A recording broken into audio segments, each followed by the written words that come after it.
ناکام ہو گئے 3 لوگ۔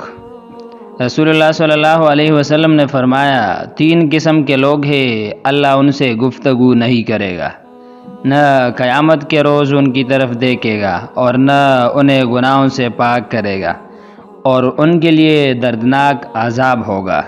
آپ صلی اللہ علیہ وسلم نے یہ 3 دفعہ پڑھا۔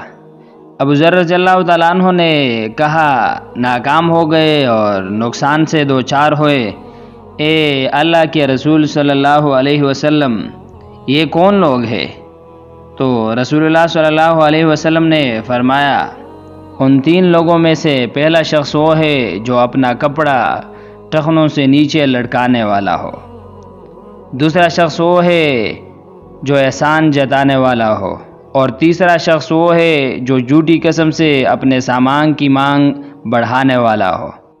اللہ تعالی ہمیں ان 3 گناہوں سے محفوظ فرمائے، آمین۔